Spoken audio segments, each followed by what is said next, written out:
Что вас не устраивало в России и почему именно Америка? В России всегда было страшно Что было самым трудным во всем этом процессе? ждать. То есть с момента, как вы заехали в Калифорнию, до момента, как вы получили грин-карту, прошло 6 лет. Почти 6 лет. 6 лет. То есть когда ты приехал, у тебя был уровень английского такой разговорный, да? У меня не было разговорного, я А. говорить вообще не умела. В принципе, без диплома, без ничего Мгм. я устроилась на работу. Мы с мужем ходили в школу, он сказал: не волнуйтесь, все хорошо, как бы у вашего сына все хорошо. Что тебе больше всего нравится в Америке? Когда ты последний раз плакала? Вчера. То есть за те же деньги здесь ты получаешь больше плюшек. Да, мы так и сделали. Буквально 6, 8, 10 сеансов, и люди выглядят на 10 лет моложе. Неужели эффект после вот твоего массажа и, допустим, поддержки, да, допустим, 2 раза в год делать, потом ты дома все поддерживать, эффект будет таким же, как после пластической хирургии? Если бы у тебя было всего 20 секунд, что бы ты сказала человеку, который прямо сейчас улетает в США на ПМЖ? Беги, а то опоздаешь. Ольга, скажи, пожалуйста, получила ли ты здесь, в США, то, ради чего ты проделала весь этот большой путь иммиграции?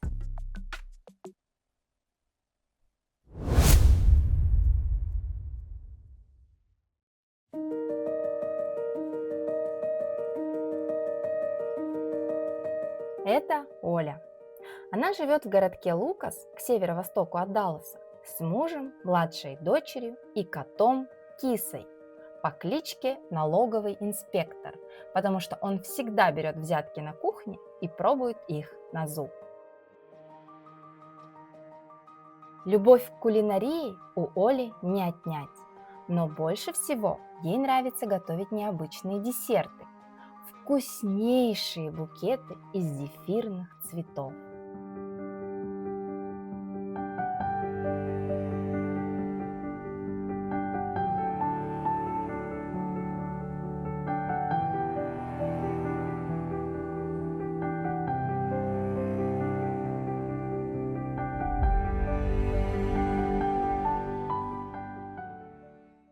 Помимо зефирных цветов, Оля еще и профессиональный массажист, который возвращает женщинам молодость без уколов и химии.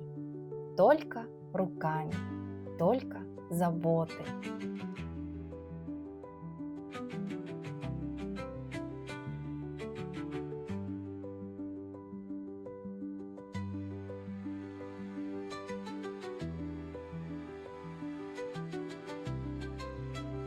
И сегодня мы пришли к Ольге в гости.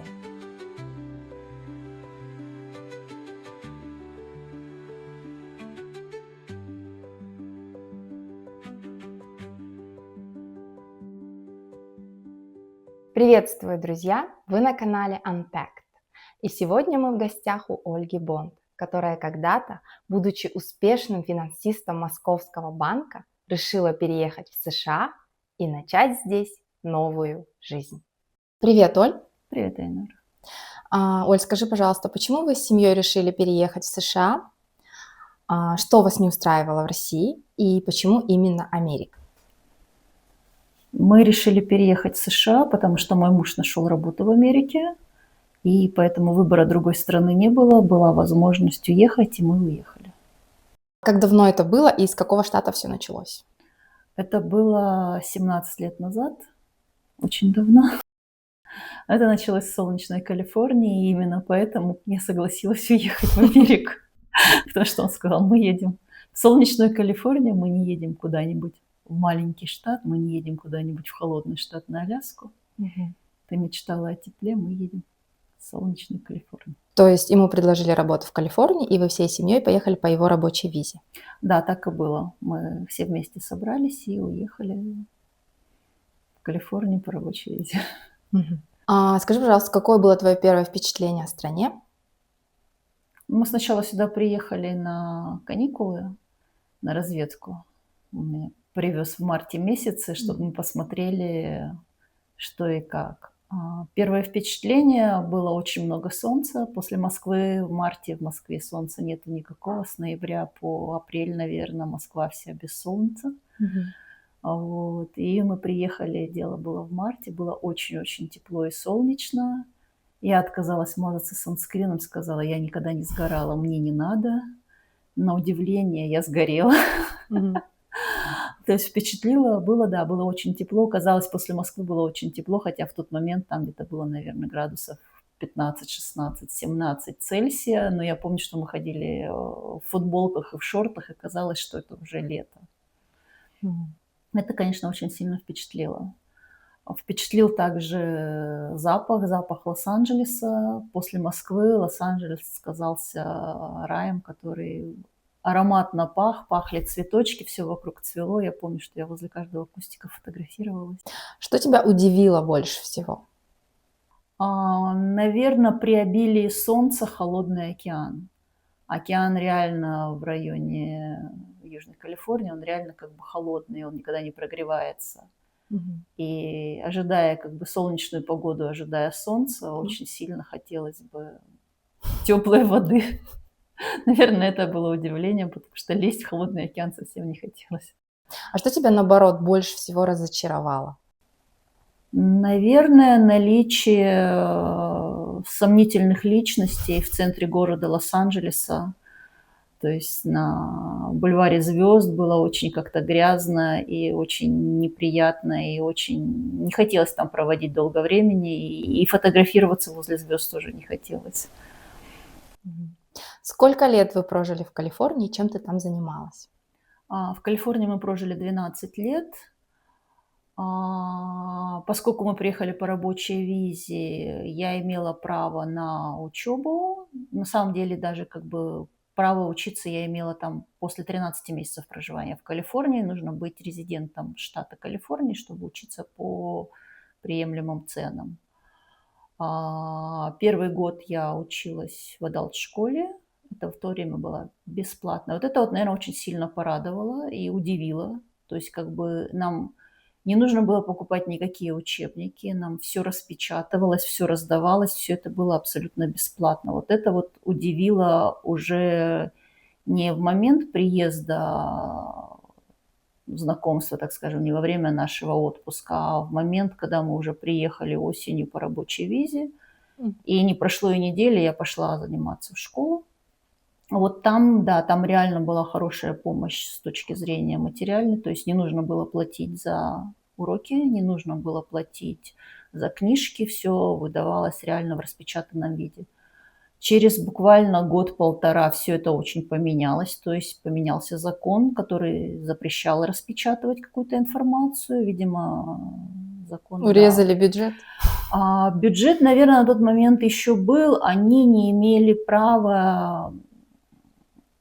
Приняли, наверное, закон о собственности, об интеллектуальной собственности. И, видимо, им запретили, то есть как бы их обязали, что мы должны были покупать книжки.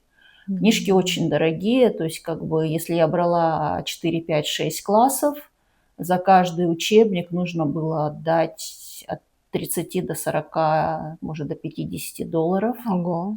То есть как бы очень радовался, если ты купил учебник бэушный за 10 или $15. Это была очень такая существенная подмога. Ну вот, это был первый мой год, первые полтора, может быть, года. Потом мне стало скучно, я пошла, и появилось право на учебу по расценкам штата Калифорния. Я пошла учиться в местный комьюнити-колледж. Мгм. Первый семестр я тоже пошла на English Second Language ESL программу, но мне там очень стало быстро скучно. И я решила, что я могу получить классы, которые... Цена была одинаковая, что за английский, что за любые классы по специальности. И я стала набирать свой словарный запас через бизнес-классы. То есть это были Мгм. классы по бизнесу, по аккаунтингу, по маркетингу, по паблик-спикингу. То есть то, что мне нужно было для улучшения английского. То есть формально я повторила экономикс, микроэкономику, макроэкономику. Получила через, по-моему, 2,5-3 года я получила, наверное, через 3 года я получила двойное double associate degree. Мгм. в Business Administration, в Public Speaking и несколько сертификатов в аккаунтинге. То есть к тому моменту я была уже готова, подготовлена и, К работе, да? да, к работе, и языковое, и морально. И мы сидели, ждали документы, которые должны были, документы на получение грин-карты. Нам ее обещали через 6 лет, ну и практически мы через 6 лет ее получили. То есть первые 6 лет у меня ушло на ожидание, на получение процесса. То есть эти 6 лет я готовилась, я занималась. Потом я была уже готова, и при наличии документов на руках я, в принципе, устроилась на работу и начала зарабатывать деньги. Наша жизнь очень сильно изменилась. То есть с момента, как вы заехали в Калифорнию, до момента, как вы получили грин-карту, прошло 6 лет. Почти 6 лет. 6 лет. Но это процесс такой, то есть как бы рабочая виза дается на 3 года. Ее могут дать не больше 2 раз. То есть работодатель заинтересован в рабочей бесплатной силе. То есть работодатель подстраховывает себя, и это было оговорено сразу же, что процесс по грин-карте, что грин-карту вы получите не раньше, чем через 6 лет. В принципе, мы ее получили чуть-чуть раньше, потому что моя дочь пошла уже учиться в университет, и мы тоже лишились там кучи всяких бенефитов, не имея грин-карты, да, то есть как бы мы были не eligible, мы были не... То есть вы оплачивали по цене, как иностранцы? Нет. Мы имели право, как только мы приехали в Калифорнию, мы оплачивали как резиденты штата Калифорния. То есть мы имели право учиться. Почему я училась, почему учились мои дети. То есть мы учились по тем же тарифам, которые у местных, да, по тарифам резидентства штата Калифорния, потому что местное неправильно сказать. То есть если ты резидент другого штата, у тебя другие цены. И, в принципе, они очень сильно приближены к ценам иностранцев. Поэтому через 13 месяцев проживания, не знаю насчет любого штата, знаю, что в штате Техас и в штате Калифорния ты обязан прожить 13 месяцев. Через 13 месяцев ты считаешься резидентом штата. Если ты считаешься резидентом штата, у тебя идет оплата как по тарифам резидентства штата. То есть мы оплачивали ее резидентство штата. Просто вопрос в другом. То есть, имея грин-карту, есть такое понятие, как федеральная лоун, федеральные субсидии и федеральные фонды. И при наличии той зарплаты, которую получал мой муж, а мы все остальные не имели права на работу, и мы не зарабатывали, у нас не было другого никакого дохода. При всех этих условиях мы не могли подать документы на федеральное финансирование, на ФАФСу. И получилось так, что 3 года мой ребенок проучился по ценам без субсидий, правильно сказать, без сколоршипов. То есть от ФАФСы можно получать... Их можно только тем, у кого грин-карта есть, и гражданам. Ты не можешь подать заявку на ФАФСу, пока у тебя не будет Social Security Number. А Social Security Number у тебя не будет до тех пор, пока ты не получишь грин-карту. То есть как только ты получаешь Social Security Number, ты получаешь определенного рода бенефиты и просто возможность подать документы на ФАФСу. Там есть определенные сроки по ФАФСе, они заканчиваются, я не помню, раньше, по-моему, заканчивались или 1 марта, или 1 апреля, сейчас, по-моему, чуть ли не 1 февраля. То есть ты должен подать документы, заявку в ФАФСу в определенный промежуток времени. Сейчас, по-моему, декабрь-январь. И кто раньше встал, того и тапки. Кто раньше встал, тот и получил эти пособия. То есть если ты подашь в последний день, вполне возможно, что там уже просто-напросто нечего финансировать, уже все разобрали. Потому что когда мы получили на руки Social Security номер, я не могла ничего подать, потому что все, уже прием был заявок закончен, то есть мы должны были ждать опять следующий период времени. То же самое со сколоршипами. У них, видимо, я не знаю точно, существует общая база, когда ты подал документы на ФАФСу, указал свое, то есть и база сколоршипов, она, видимо, тоже тесно с этим связана. И найти сколоршипы на учебу очень сложно, не будучи гражданином или не имея Мгм. Понятно. грин-карты, не имея, соответственно, social security номера. Мгм. То есть мы вот с этим очень сильно пострадали. Получилось так, что моя дочь Мгм. не получила никакие бенефиты такого Мгм. плана. То есть Мгм. мы за все платили как резиденты Мгм. штата Калифорния. Что было самым трудным во всем этом процессе? Ждать, ждать. То есть очень продуктивный возраст, очень хочется жить, очень Активность. хочется. Активность была. Вопрос в том, что если вы хотите путешествовать, нужны деньги. Если Мгм. вы хотите куда-то сходить активной жизнью, нужны деньги. Мгм. То есть можно было ходить на пляж за бесплатно, но там холодная вода. На самом деле у меня не было времени ходить на пляж. То есть первые 3 года я усиленно занималась. У меня было Мгм. занятие, я 30 часов в неделю я посчитала специально. У меня было Мгм. 2 Мгм. семестра, когда у меня было 30 часов занятий на кампусе непосредственно. В комьюнити-колледже, да? Это было сначала в адалт-школе, в комьюнити-колледже было меньше. Вот в Мгм. адалт-школе, Мгм. когда Мгм. это можно было взять и взять по максимуму, Мгм. все, что давали, Мгм. я брала. Потом, Мгм. опять же, появилось много желающих, видимо, М. разрекламировали школу, количество классов Да, вы уменьшили. Ну, то есть, да, мгм. то есть получилось за счет того, что это была бесплатная услуга, можно Мгм. было взять Мгм. там уже 2 или 3 класса, соответственно, количество часов уменьшалось. А уровень преподавания вот в таких адалт-школах и в комьюнити-колледжах, он такой же, как в университетах России или? Он гораздо выше, чем в университетах России. М. В университетах России английскому языку не учили. Ну, даже вот, вот без английского, если вообще сама специализация, сам М, предмет.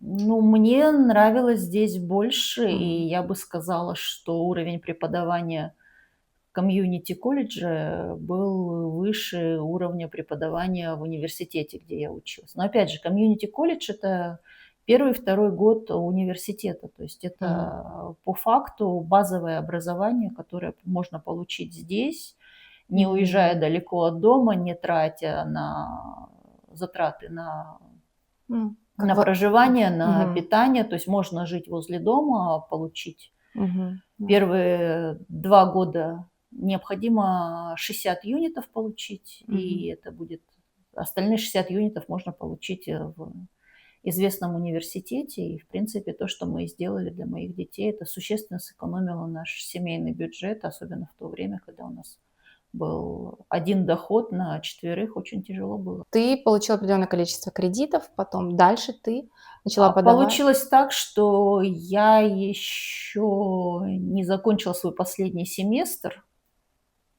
и я уже устроилась на работу, потому что мы получили грин-карту в ноябре месяце. То есть Мгм. я устроилась, я начала учиться семестр, то есть он там Мгм. начинается где-то или август, или сентябрь. Мгм. То есть сентябрь, октябрь, ноябрь я отучилась, и мне Мгм. стало уже неинтересно, потому что в ноябре я получила грин-карту, соответственно, я с трудом уже доучилась ноябрь-декабрь, вот, а graduation был вообще в мае, то есть М. как бы в принципе без диплома, без ничего Мгм. я устроилась на работу. Как только я сказала всем своим друзьям и знакомым, что все, я имею право на работу, у меня есть грин-карта, в принципе, предложение прилетело как бы сразу же через друзей, друзей, друзей. Кому-то что-то как-то понадобилось, и, в общем, я вышла на работу, еще не закончив свои классы, Мгм. которые я взяла в последнем семестре. Мгм. Куда ты устроилась на работу? Я устроилась на работу в небольшую IT-компанию. Им нужно было, им, в принципе, нужно было несколько человек, которые я и заменила. Кем ты там работала?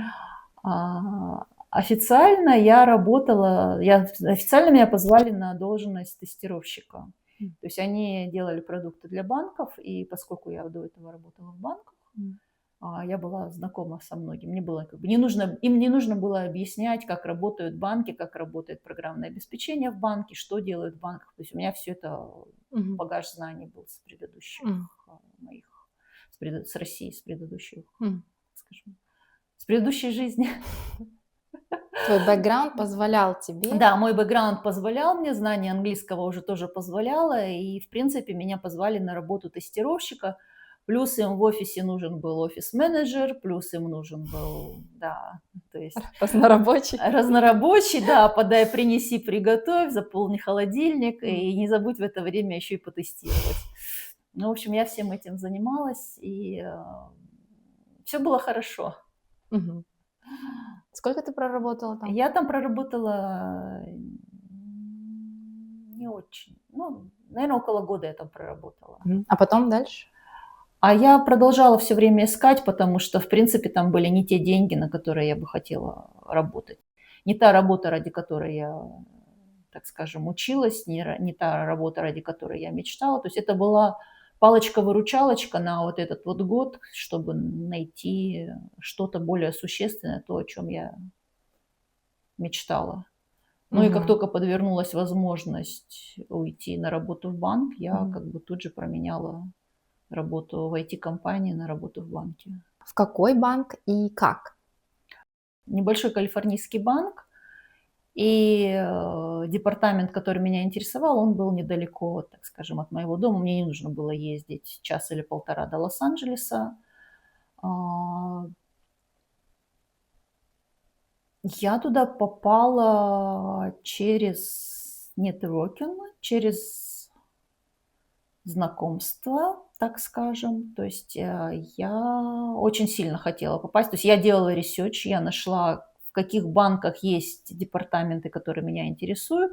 И это был один из банков, который, так скажем, один из банков, который находился возле, ну, в получасе езды от моего дома, формально возле дома.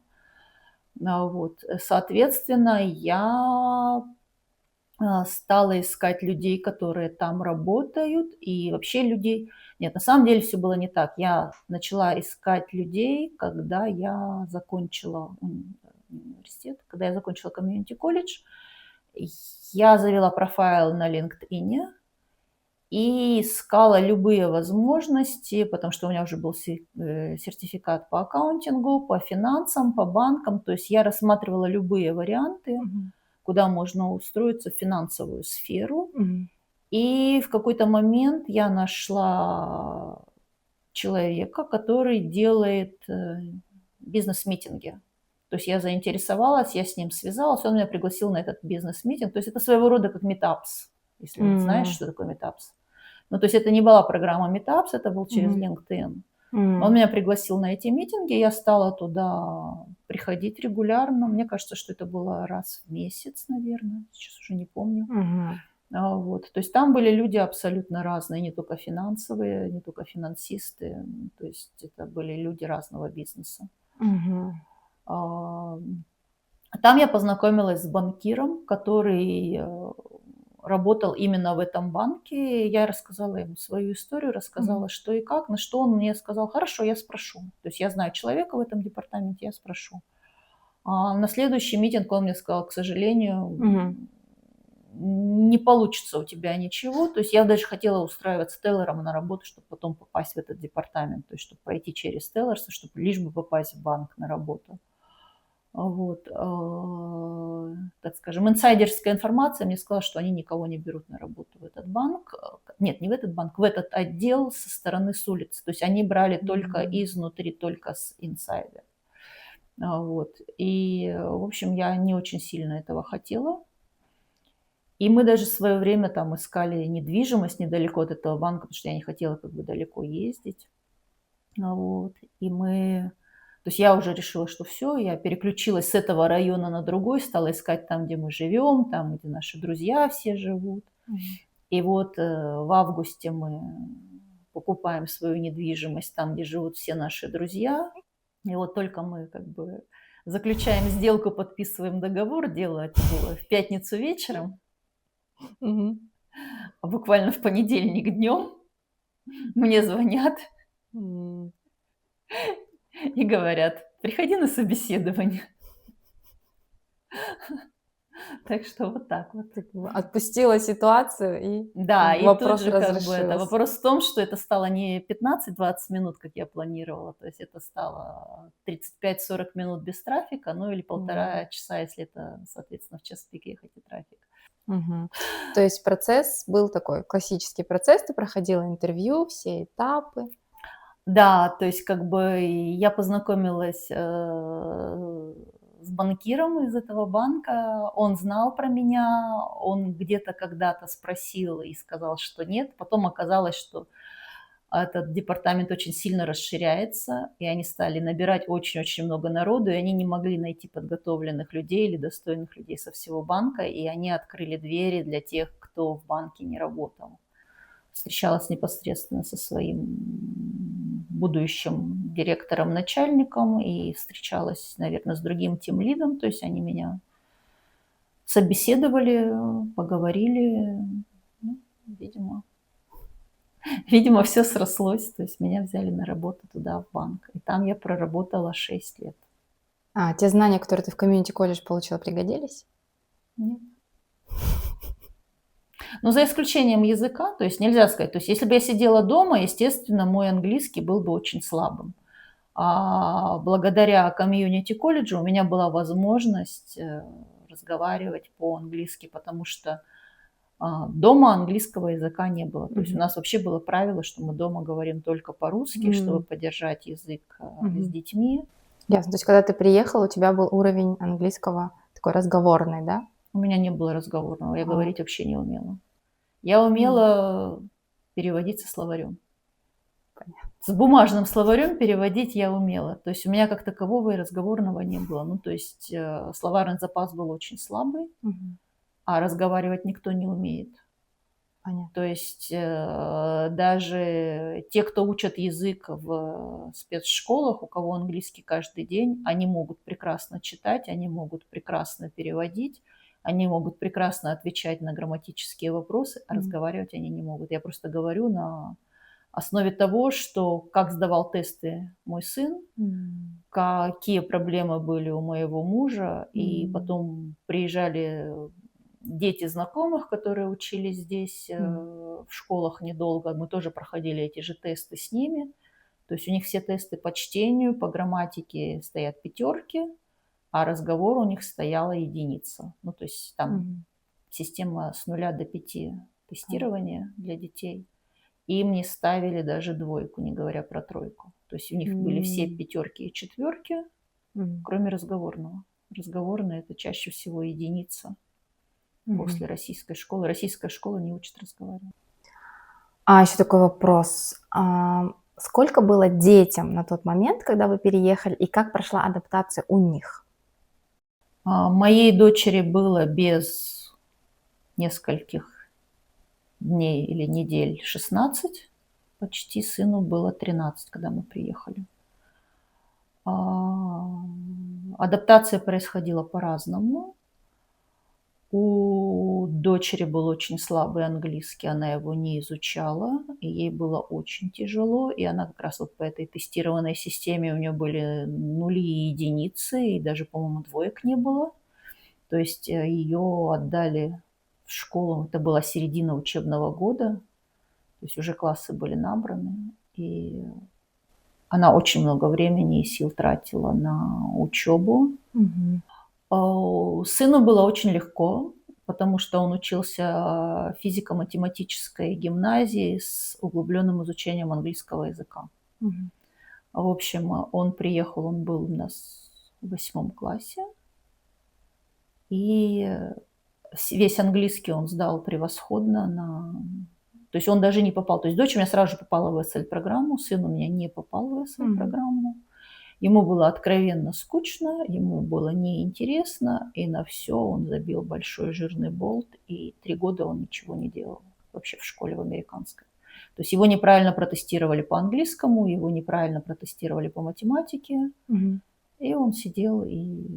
Представь, ты в России, если учишься, допустим, ты учишься там, 7-8 класс учишься, а ты приезжаешь в Америку с хорошим английским, а тебя садят в уровень 3 класса. М. То есть я, как сейчас вспомню, в 8 классе они делали проценты. Весь год и решали задачки процентов. То есть в 8 классе он делал проценты, и я причем пыталась там что-то где-то как-то. Я помню, что мы с мужем ходили в школу, и сказали, не волнуйтесь, все хорошо, как бы у вашего сына все хорошо. То есть это был уровень таких обычных паблик-школ, да? Ну вот его так протестировали, то есть и спросить мне было не у кого, то есть что и как. Мне знакомые сказали, что да, здесь математика низкого уровня, типа ты не переживай, наш сын тоже сейчас как бы делает проценты, как бы он это все нормально, это у них нормальное поведение, нормальная программа.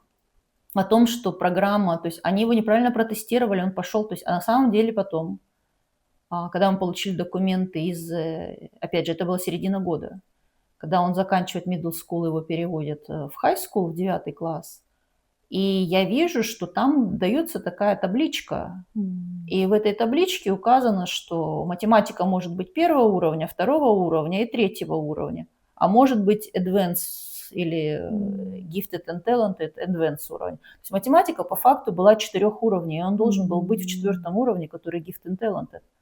Его протестировали на 1 уровень, который для детей, которые ничего не знают, не понимают или не хотят. И он не сделал ничего, чтобы каким-то образом доказать. То есть как бы учитель тоже не сделал ничего, потому что понимаешь, что если ребенок решает на все 5 с закрытыми глазами, то есть как бы, может, надо было задуматься, что не по уровню тестирования нужно смотреть, а нужно смотреть каким-то другим образом.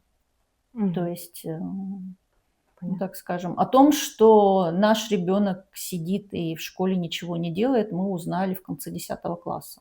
Когда он принес 1 двойку, и мы спросили, что это такое. То есть Ответ знаешь, какой был? Я этого в России не проходил.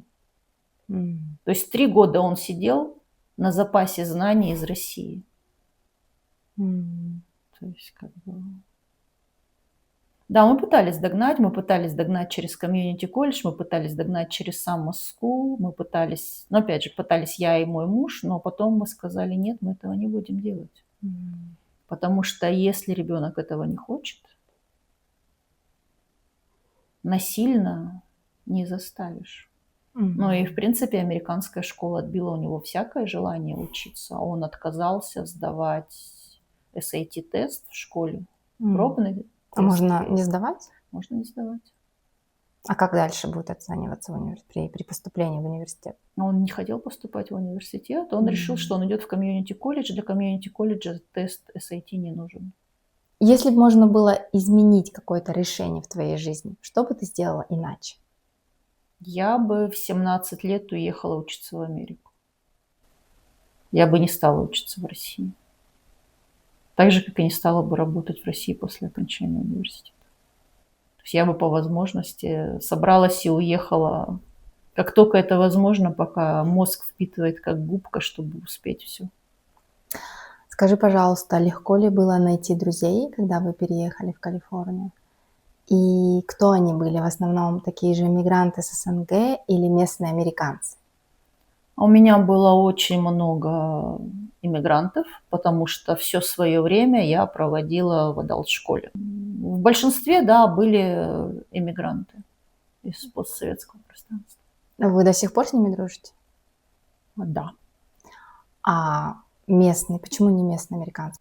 Появился младший ребенок, и с младшим ребенком, когда я стала гулять на улице, я познакомилась с такими же мамочками, и в принципе все совсем несложно. Так же, как и нетворкинг, то есть вопрос, где это прикладывается, прикладное, то есть, да, насколько... Ты открыт сам, да? К общению? Нет, в принципе, можно даже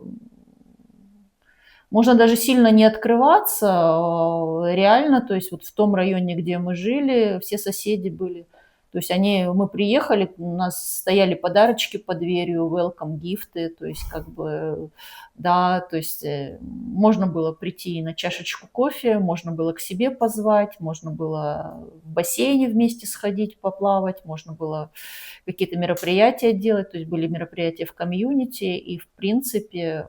Если есть желание, ну, то есть если не закрываться, не сидеть в своем домике за запертой дверью, то все вокруг очень-очень-очень общительные люди. Если бы Америка была блюдом, то что бы это было за блюдо? Ну, это был бы либо борщ, либо солянка, в которую накрошили всего, мелко порезали и перемешали, и температурным режимом приготовили. То есть то, что добавляется в борщ, всевозможные овощи, и заливается, приправляется П п поч томатом. Почему именно борщ? Почему борщ? Может быть, солянка. То есть, Да. как бы, опять же, то, что мелко-мелко порезано, то, что покрошено, и то, что готовится в одном котле. Есть такое понятие в Америке, как melting pot. И как раз, когда все мелко порубили, чоп-чоп-чоп-чоп-чоп, То есть ты плюс. этим хочешь сказать, что все перемешано, да, культура, вот разные люди или вот почему именно вот А, такие ассоциации? ассоциация? Да, реально, потому что где бы мы ни жили, то есть как бы вот жили мы в Калифорнии, и там реально как таковых американцев-то и раз-два и обчелся. То есть там было много людей, выходцев из Азии, то есть из разных стран азиатских, много с Востока, особенно там как бы Persian, с Индии. То есть я вот здесь вот то же самое. То есть у нас сейчас в классе, я не знаю сколько, так сказать, если беленьких девочек со светлыми волосами, раз, два, три, четыре, и обчелся. То есть у нас в группе, ну не в группе, в классе в основном преобладает азиатское население, которое здесь считается индусское население.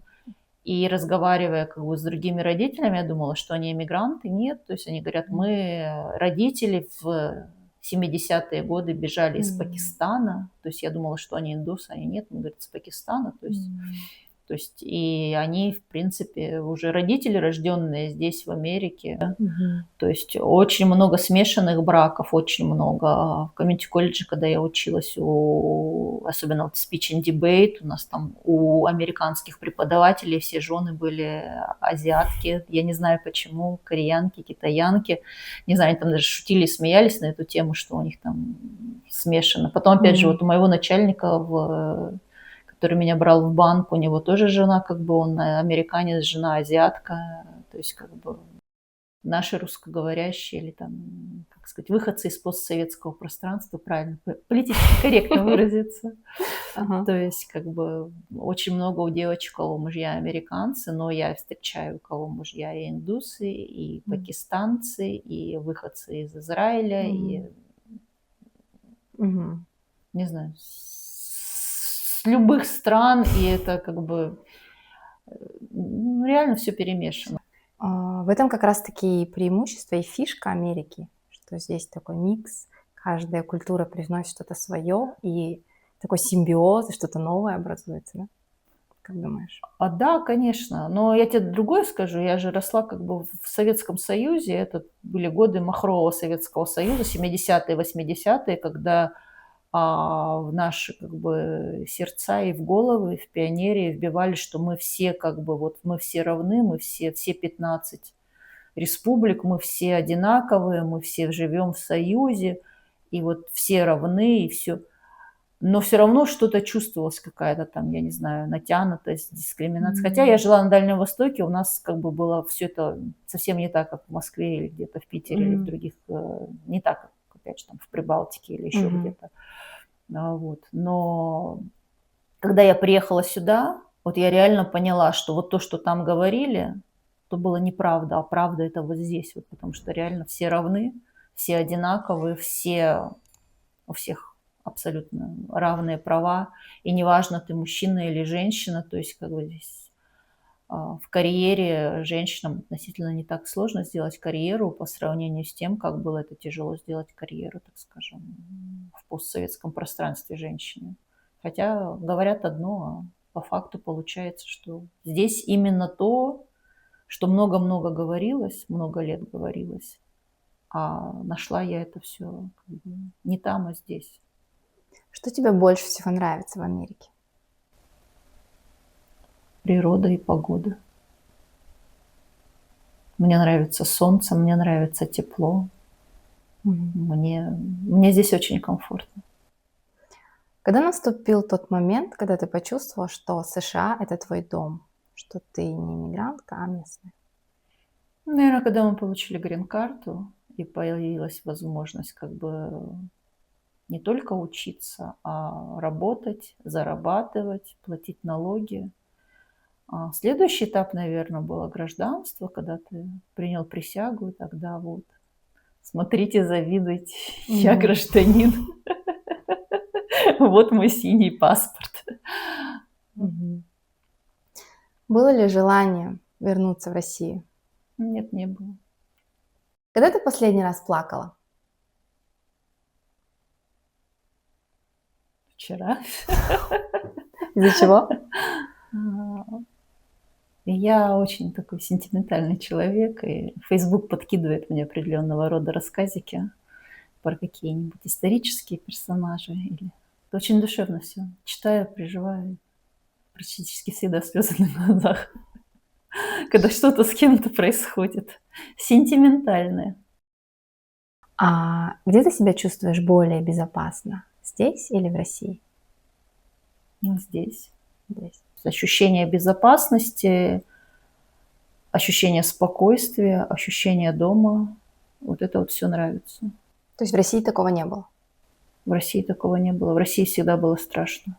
То есть одна из причин, почему вы переехали, это именно ощущение безопасности? Да, одна из причин — это безопасность. Одна из главных причин. Так, вы, получается, в каком году, напомни, пожалуйста, переехали в Калифорнию? Какой это был год? 2007. В 2007 году. Потом, после Калифорнии, вы переехали в Техас. В Да, каком году? через 12 лет. В 19-м. Нет, подожди. Да, в 19-м. В 2019 году вы переезжаете в Да, Техас. перед Почему? ковидом. Перед ковидом вы переезжаете в Техас. Да. Почему вы приняли такое решение? Это была совокупность факторов. Во-первых, муж у меня много летал, и летал с пересадкой в Далласе. И в какой-то момент он устал летать и сказал, что он хочет летать всего 1 час из Далласа куда-то. То есть это как бы середина страны, куда просто передвигаться. Плюс ему очень сильно не хотелось работать по времени Ист-Коста. То есть вставать там, все митинги начинались в 5-6 утра, что было очень некомфортно, работая в Калифорнии.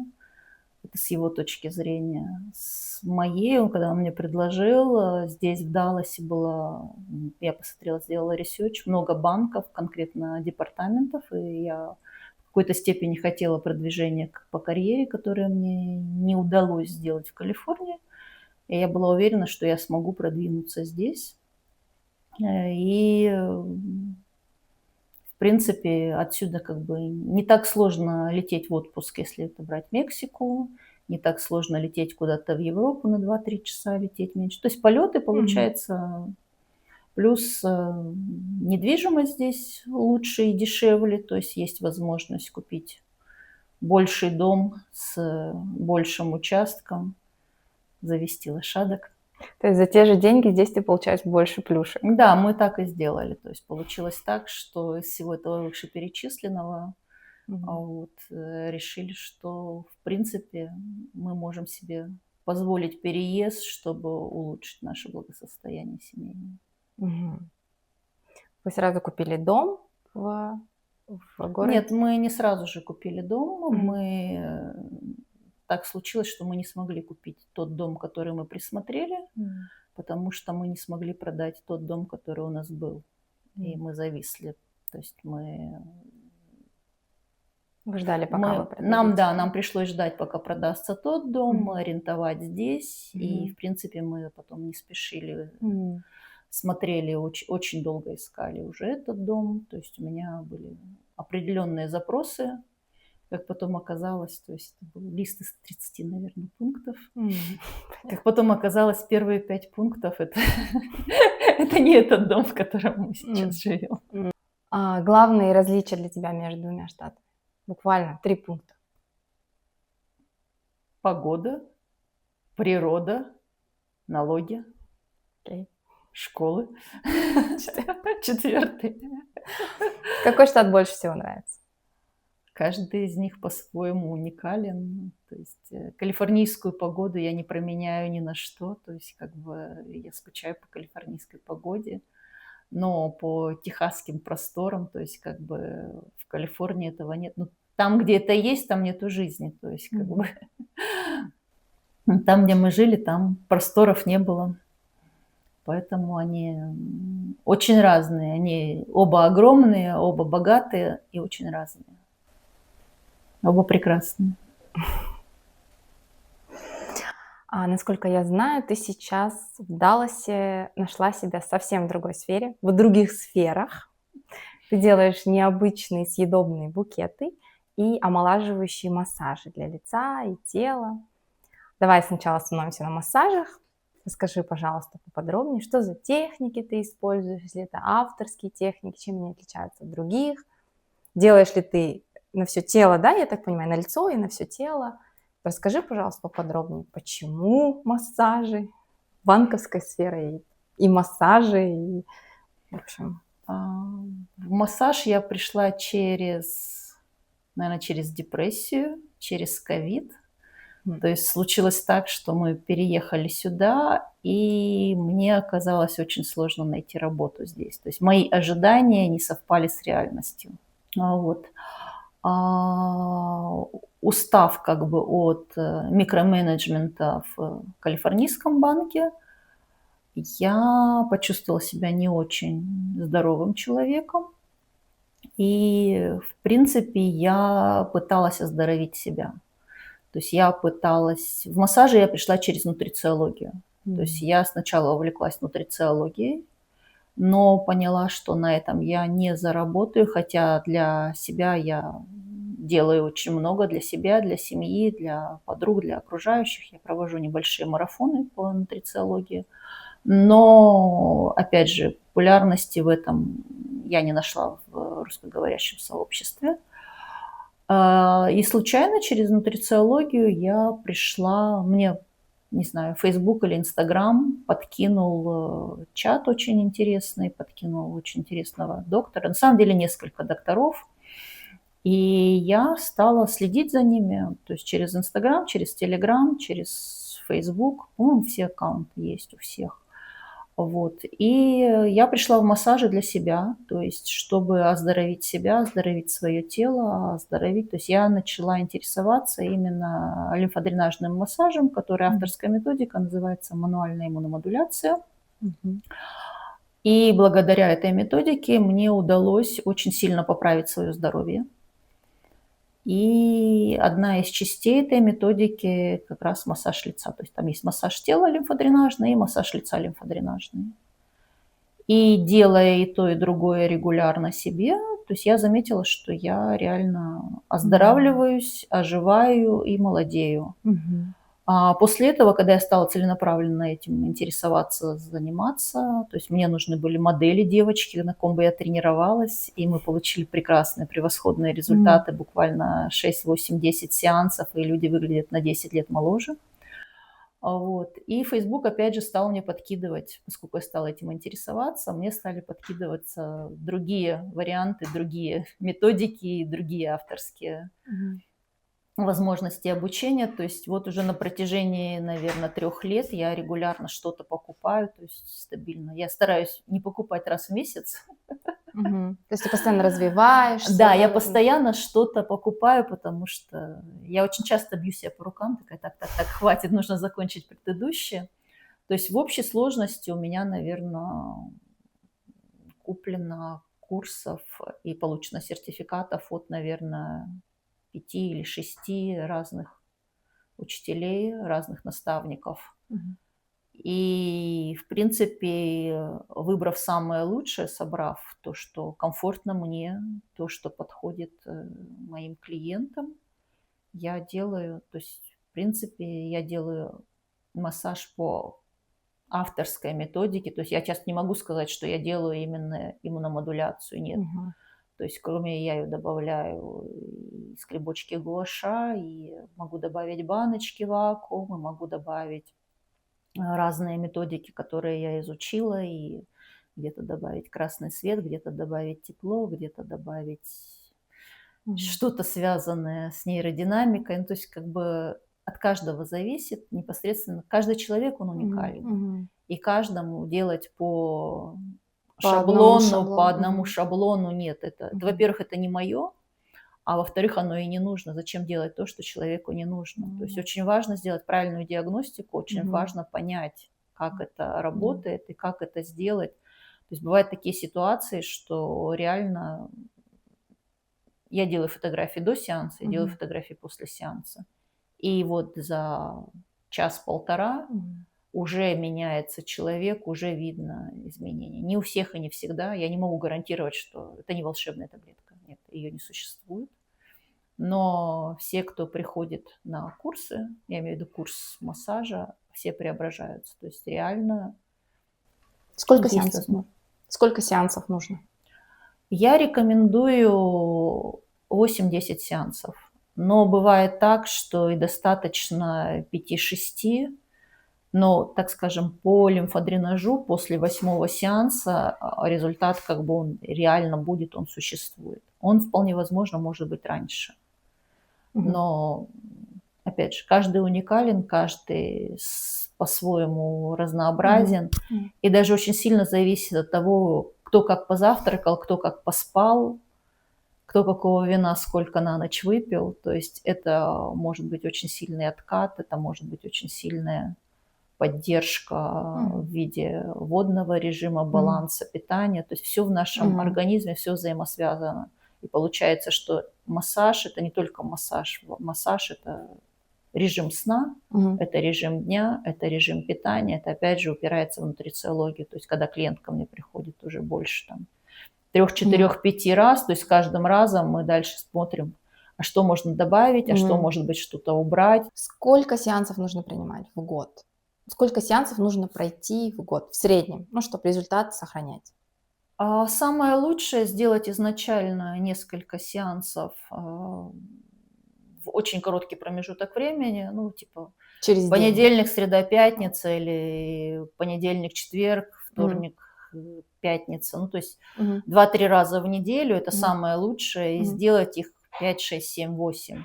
То есть 3-4 недели – это шикарно, это как бы поднимает очень сильно. А потом делается поддержка, поддержка делается… Дома как самомассаж, да? Поддержка. Ну, дома как самомассаж, да. Потом я прошу ко мне приходить, опять же, где-то раз в месяц. Раз в месяц. То есть дома я говорю, показываю, что делать.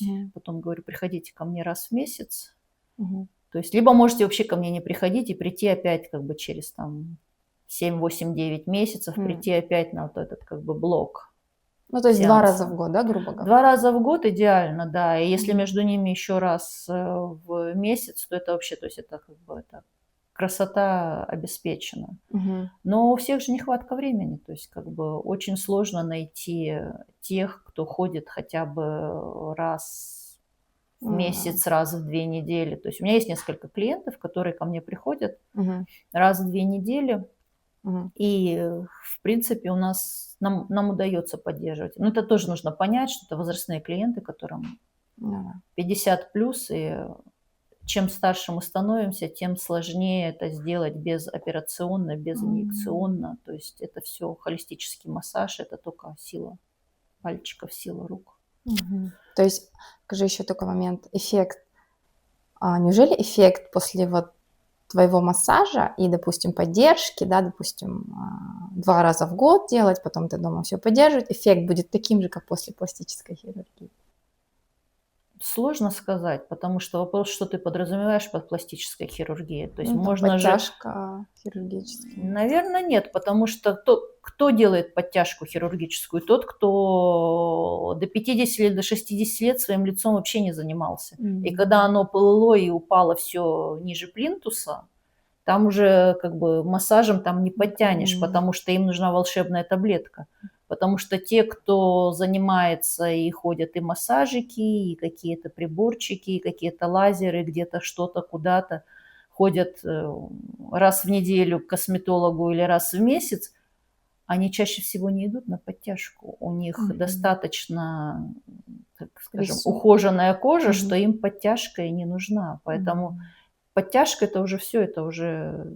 То есть тот, кто хочет быстро Мгм. и Понятно. незамедлительно. Но опять же, я тебе могу другое сказать. У меня есть несколько случаев, когда люди сходили на хирургическое вмешательство, Мгм. и потом у них адаптация, обещанная адаптация 2 недели М. перелилась в несколько месяцев. М. Поэтому, как бы, если такой эффект сравнивать в вопросе, как бы, а что ты подразумеваешь под пластической хирургией? М. После пластической хирургии бывают и смертельные случаи. Ну да-да. Так скажем, Вот еще такой вопрос. Если женщина, регулярно занимается самомассажем, вот она открывает YouTube, там смотрит эти видеоролики, как нужно делать массаж, сейчас очень много разных техник, и сама себе делает каждый день, например, по полчаса массаж. Зачем ей приходить к профессиональному массажисту? во-первых, в принципе, если ты посмотришь на меня, то я, наверное, вот тот человек, который, ну, только не открывает YouTube-ролики, да, у которого купленные курсы и который знает по курсам, как делать. Потому что вопрос, как бы вопрос такой, а кто этот ютубер? То есть, а правильно ли он делает? А делает ли он по массажным движениям? То есть, если это реально как бы ютубер-косметолог, супер, результат будет. Если это ютубер, который не знает, что такое лимфа, не знает, как движется, как это работает, не знает, как расположены мышцы и куда они крепятся, то ж можно что-нибудь где-нибудь как-нибудь намять и размять, и оно вместо того, чтобы сжаться, оно расслабится и опустится еще ниже. То есть Мгм. нужно знать строение тела, строение мышц, нужно знать, у кого учиться, какие курсы покупать и как делать. То есть, Поэтому результат будет такой же, да? Если нет. Когда ты стоишь, очень сложно держать руки. То есть не у каждой из нас настолько накачанные бицепсы и трицепсы, чтобы делать это стоя. Мгм. Ну, то есть, так скажем. Тем более это можно сделать 3, 5, 7, 10 минут. Мгм. Полчаса это очень сложно. Лежа, опять же, тоже очень сложно. У нас просто руки не выдерживают это делать Мгм. полчаса. Мгм. Кто-то делает 3, 5, 7 минут, супер, результат будет. Результат будет, Ой. если делать регулярно, результат делать, если делать правильно, то Мгм. есть по правильным этим. А, вполне возможно, то есть как бы 5-8-минутные ежедневные утром и вечером результат будет наравне с моим. Мгм. Вопрос в другом, как работают наши нейронные связи и к Мгм. чему готовится наша мышца. То есть вот я, допустим, себе даю команду, да, там, поднять руку, прикоснуться к лбу, от середины лба провести к краю лба. То есть в тот момент, когда мой мозг работает, чтобы рука заработала, мои мышцы на лбу, они тоже это слышат и Мгм. тоже эту команду чувствуют. Мгм. И медленно ведя от лба к виску, Мгм. я ощущаю, да, или там предполагаю, уже мышцы готовятся, что к ним будет прикосновение какое-то. Когда это я делаю тебе, твои мышцы в каком состоянии? Они не готовы. Они не знают, что будет, они расслаблены. То Мгм. есть идет воздействие как бы на глубину, и идет воздействие не только на уровне мышечном, а идет воздействие на еще и нейронном уровне, когда они не готовы, когда эта вся мышечная масса в другой, в расслабленном состоянии. Мгм. Поэтому, как бы, да, результат будет, да, но эмоционально ты просто физически можешь устать от этого. Плюс вот то, что происходит на уровне нейронов, никто не знает, что и как. То есть как мышцы себя ведут, Мгм. когда к ним прикасаешься ты сама, Мгм. тепло твоих рук ожидаемое и движение ожидаемое. Мгм. И когда прикасается кто-то другой в неожиданном месте, так Мгм. скажем, Эффект как разный. эффект, да, то есть потому что мышца расслаблена. Мгм. Поэтому я двумя руками за, когда кто-то делает себе сам. Я очень люблю, когда девочки приходят подготовленные, Мгм. прокачанные, с ними приятно работать. И Мгм. реально как бы Мгм. я могу помочь, я могу уйти глубже, как бы просто руками ты там потрогал Мгм. снаружи, как бы погладил слегка глубоко, больно. Мгм. Сам себе можешь больно сделать? Нет, не будешь делать. Мгм. Ну, то есть Понятно. работать в группе, в команде всегда Мгм. приятнее, чем работать в одиночку. Мгм. Ну и опять же, то есть как бы моя работа — это 10% работы, наверное, над лицом, над телом. Если человек продолжает, так скажем, пить винцо каждый вечер пить кофе по ночам, там, ложиться спать после 2 ночи. То есть это все прекрасно в 30, 35, 40, 45.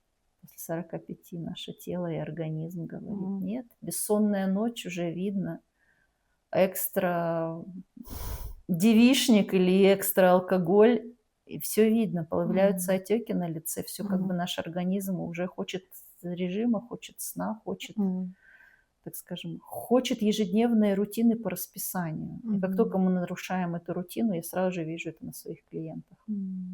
То есть кожа реагирует молниеносно в возрасте 40 плюс. Так, такой вопрос. Вот те, кто делает фейс-фитнес и йогу для лица, они получают такой же результат, как те, кто прошел курс твоего массажа? Или там у них разные, не знаю, цель, возможно, одна, подтяжка, там, здоровый цвет лица, но там разные способы. Вот немножко раскрой, пожалуйста, вот эту тему. Мне немножко сложно ответить на этот вопрос, потому что если я как бы уже считаю себя гуру в массаже лица, то я не считаю себя гуру в фейс-фитнесе и в фейслифтинге. То есть я не покупала курсы, и я через них не проходила. То есть я вижу некоторые рекламные ролики, некоторые бесплатные у меня высвечиваются на Инстаграме. При этом я вижу бурные дебаты, когда люди, продающие курс по фейс-фитнесу, утверждают, что только это поможет, что ваши все массажики вам погладили, все это фигня. А люди, которые делают массажи, говорят: вы на фейс-фитнесе сейчас себе накачаете вот здесь вот щечки, там яблочки, а вам щечки накачивать не надо, или какие-то мышцы вы накачаете, а лимфа у вас не уходит, потому что она накачанная и перекачанная. На самом деле очень сложно научиться качать определенные мышцы, потому что их можно просто качать неправильно. То есть, опять же, все очень важно, нужно найти свою золотую середину.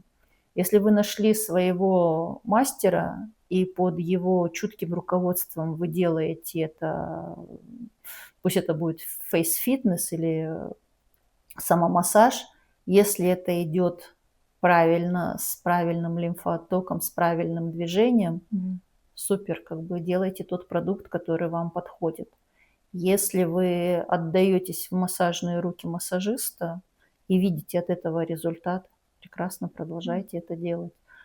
Везде ищите золотую середину, везде пробуйте разный тип лица, разное строение, разный возраст, разное поведение, разная усвояемость. То есть нужно найти то, что подходит именно вам, то, что комфортно. Можно комбинировать все это, но Ну, сказать, что у одного лучше результат, а у другого меньше. невозможно. То есть как бы... То есть, опять же, если регулярно заниматься самомассажем, результат будет. Если регулярно заниматься фейс-фитнесом, результат будет, глазки откроются. Глазки откроются, да. Если регулярно. Если это сделать раз в году и сказать: я попытался, у меня не получилось, это не волшебная таблетка, это работать не будет. То есть везде важна регулярность. Стабильность, регулярность. Сколько стоит один сеанс твоего массажа? Цены варьируются. Совсем везунчиком может повезти в определенные акции. Я беру $60 в час, но это самая дешевая цена. Только для лица, да? Только для лица. Тело у меня стоит очень дорого, потому что мне физически тяжело это делать, но я делаю антицеллюлитный массаж через... Как я говорила раньше, употребляла слово мануальная иммуномодуляция. То есть я делаю, там есть патент, который запатентовал мой учитель. Они с помощью, то есть они протестировали несколько сотен женщин, и после 10 сеансов массажа была проведена анкета, и с помощью этого массажа у женщин уменьшилась тревожность. Ну, плюс ко всему прочему есть, как бы, это самый дешевый массаж, я назвала цену, то есть, так скажем, диапазон цен от $60 до $250. То есть это минимальная цена? Минимальная будет 60, это если будет кто-то попадет ко мне по акции, либо это кто захочет быть моделью, я предлагаю как бы девочкам, кто хочет быть у меня моделями, определенные скидки в обмен на фотографии, потому что многие не хотят фотографироваться. То есть $60 это если ты хочешь быть моделью? Это обычная цена для моделей, либо если какая-то вдруг проходит акция. А так Да. вообще сколько цена? Обычная цена примерно колеблется около $100 за час. Мгм. Но опять же, там мы можем добавить определенные фишечки, мы можем добавить баночки, мы можем добавить гуаша, Мгм. мы можем добавить какие-то саундтреки, мы можем добавить ароматерапию. Ну, то Мгм. есть можно рассчитывать на $100 в час, а можно к нему еще добавить каких-то вкусняшек, так Мгм. скажем, и получить массу удовольствия. Здорово. Поэтому сложно говорить. То есть, опять же, кому-то нужен букальный массаж, кому-то он не нужен. Зачем я Мгм. буду делать дорогой букальный массаж, если он не нужен? Вот $60 это вообще вот на американском рынке это минимальная цена Да, считается? это минимальная цена. Я думаю, что сейчас уже дешевле ничего не найдешь. Во-первых, на Мгм. американском рынке нету массажа лица как такового. Мгм. То есть у них есть массаж тела в основном, может быть массаж шеи, массаж лица в массажных салонах ты практически не найдешь нигде. То есть косметолог в лучшем случае М. уберет у тебя, прогладит, мицеллярной водой смоет твой пот и жир, Мгм. потом сделает 10-минутные легкие поглаживания и еще раз, М. может быть, наложит масочку, а может быть, нет. Ну все, девочки, все записываемся к Ольге на массаж. Я первая, запиши меня, Спасибо. пожалуйста. А ты еще помимо массажа делаешь съедобные букеты, такие необычные десерты из зефирных цветов. Вот, расскажи, пожалуйста, побольше про это. Почему зефиры, почему букеты, почему ты решила этим заниматься? Это мое хобби, это не переросло в бизнес, хотя у меня есть и страничка и на Фейсбуке, и на Инстаграме, но я, видимо, слишком много за все это хочу. В общем, я зефиры люблю с детства. Потом мне очень сильно нравились зефиры Шармель, а когда появились маленькие такие крошечные шармельки, они были другого вкуса в шоколаде. Это была моя любовь, мой любимый десерт. И, в общем, единственное, то, почему я страдала, Мгм. переехав в Америку, это отсутствие зефира. Но потом случилось так, что мы нашли русские магазины, мы нашли иранские магазины в Калифорнии, и там был зефир Шармель, крошечный причем который. А потом он исчез из магазина. У меня муж нашел рецепт в интернете, купил яблочное пюре, может, даже свежие яблоки взял, не знаю. Мгм. Но факт тот, что агар-агара в нем не было. Он сделал на натуральном М. пектине. М. Получился обалденный десерт. И, в общем, он удовлетворил мои все требования, ожидания. Мгм. То есть сделал очень приятно. И, кроме всего прочего, он Мгм. купил огромный миксер, который KitchenAid в Costco, который стоит очень дорого. $400, Да, по-моему. по-моему, тоже какая-то большая сумма специально, чтобы можно было сделать зефир, потому Мгм. что ручным миксером зефир сделать очень сложно. Мгм. Ну, в принципе, это, наверное, одна из причин, почему его нельзя было сделать во время в нашем детстве или в советские годы, потому что сильных миксеров, мощных миксеров не было, Мгм. так же, как и не было агар-агара. Мгм. Вот. Разница между агар-агаром и желатином огромная. Если добавлять желатин, получается маршмеллоу. Если добавлять М. агар-агар, получается зефир. Вау, На вкус буду вот знать. такая большая разница, да. Вот. И, в общем-то, как бы первый зефир в нашем доме появился благодаря моему супругу и моему нытью. М. Тут появилась мода на зефирные розы. Дело было примерно года 4 назад. И М. мне очень сильно захотелось их М. научиться делать. И я купила первый курс, он оказался очень, то есть я его купила по рекомендации, М. и он оказался очень плохого качества. А потом следующий курс я ждала почти целый год. То есть, женщина делала цветы М. на "Инстаграме", и я попала в ее нулевой поток. Я получила базу огромнейшую по зефирным цветам. То есть, а там не только розы. М. Там и маки, и ромашки, и васильки, и хризантемы, Мгм. и пионы. Ну, то есть там как бы огромное количество разных зефирных цветов. А вообще, вот скажи, спрос есть на такие зефирные букеты? Огромного спроса нету. Есть спрос удивить. Если кто-то как-то увидел, удивить удается. А постоянные клиенты у тебя есть? Нету.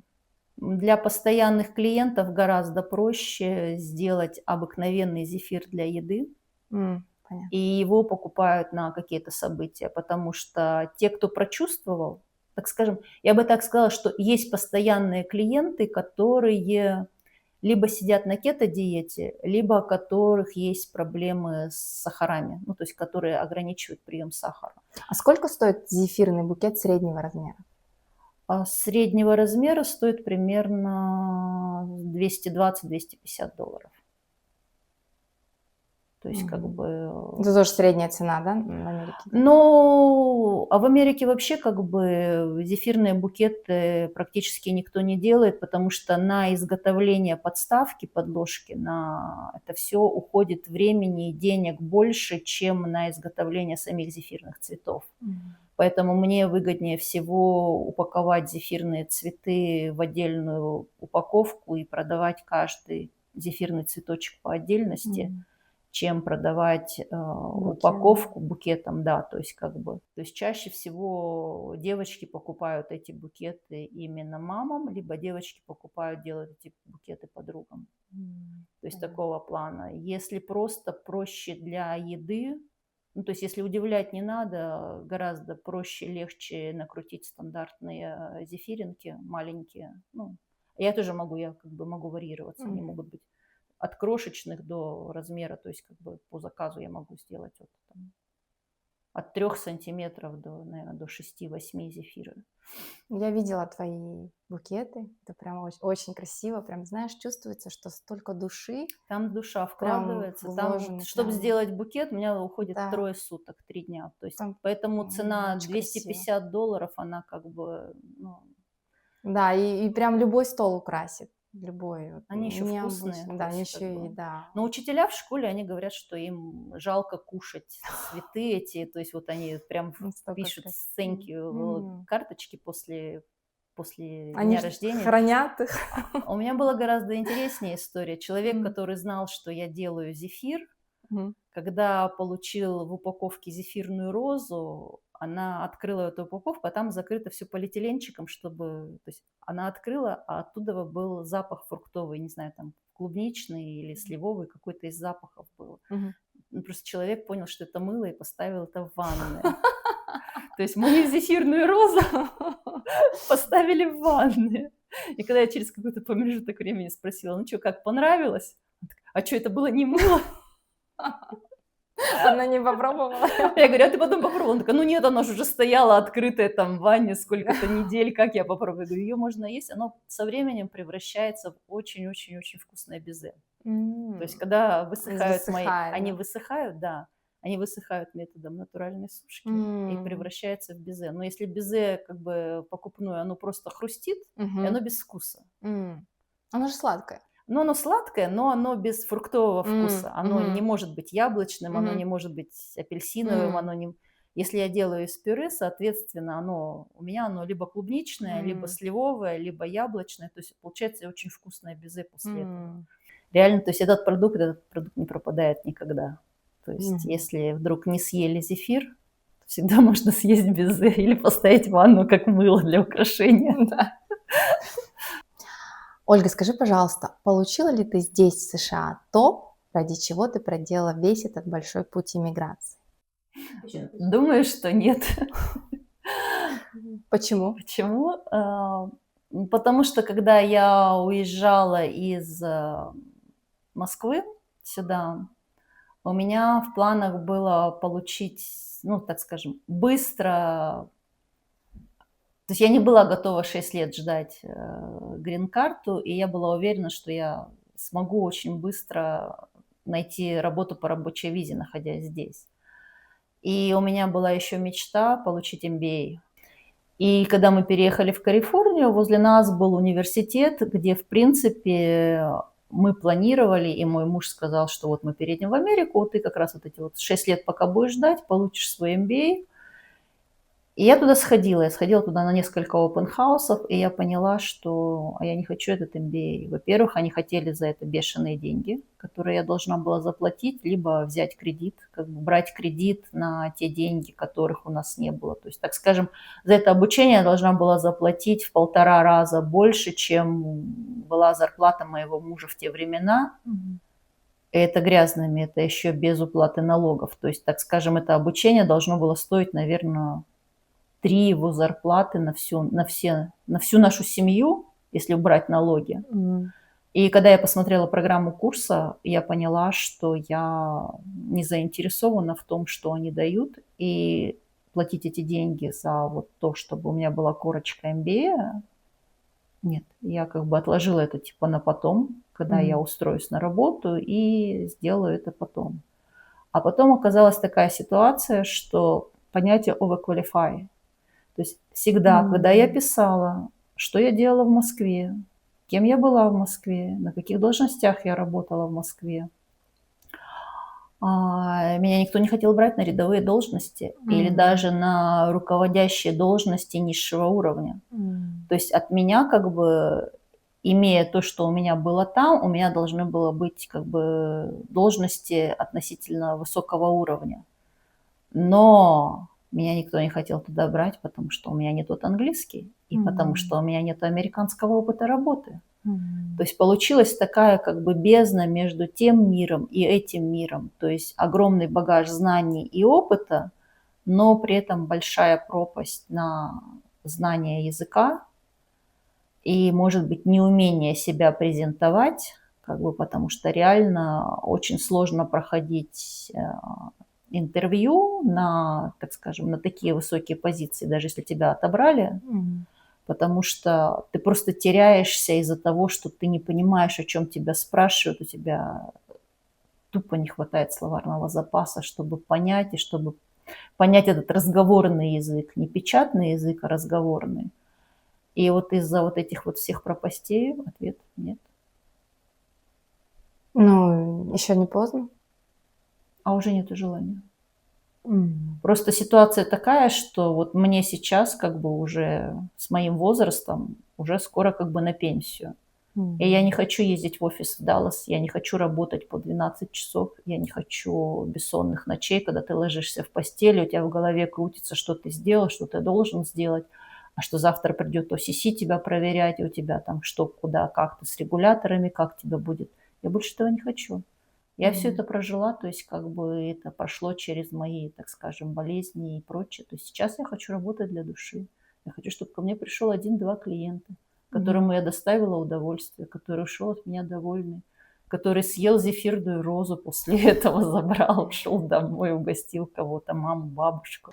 То есть, по сути, ты уже этого и не хочешь, да? По сути, Все, я уже жела перегорела, ж да, то есть да, как бы это. желания То есть, да, трансформировались. когда были амбиции, хотелось именно сделать карьеру, но случилось так, что еще пришел как бы ковид, который все поменял, и пришло осознание того, что ты overqualify, когда ты говоришь: "Я М. это Мгм. могу", а тебя не берут, потому что как бы ты со своими амбициозными навыками не нужен там, где ты винтик в механизме. Мгм. А там, где ты как бы мозг, а тебе не доверяют. То Мгм. есть и получается, что реальное как бы непонимание, недопонимание. И то есть сейчас я пытаюсь воплотить себя так, где мне комфортно, так, где я думаю, что я могу еще быть востребована не одну пятилетку, потому что банковская сфера, она определенная, ну, 62, 65, Мгм. 68, как бы, и все. То есть Мгм. я просто, а хотите вы работать до 65? Может, я не хочу работать. А вы хотите ездить в офис и стоять в пробке 1,5 часа туда на машине, М. 1,5 часа обратно? А вы Мгм. хотите работать овертайм? А вы Мгм. хотите работать по субботам? Мгм. Нет, я не хочу. А Окей. после 65 я с удовольствием кому-то сделаю массаж. Ну да. И я всегда буду востребована, когда я даже от души просто так возьму и подарю Мгм. зефирный букет кому-то из своих родственников, знакомых, подруг. То есть вот просто от души. То есть как бы Ну взяла, да. сделала и подарила. То есть я это сделала с душой, и я сделала кому-то потом приятное. То есть Согласна. как бы реально хочется удовольствия, хочется чего-то душевного. Если бы у тебя было всего 20 секунд, что бы ты сказала человеку, который прямо сейчас улетает в США на ПМЖ? Беги, а то опоздаешь. И на этой позитивной ноте мы заканчиваем наше интервью. Спасибо большое, Ольга, что поделилась своей историей. Пожалуйста.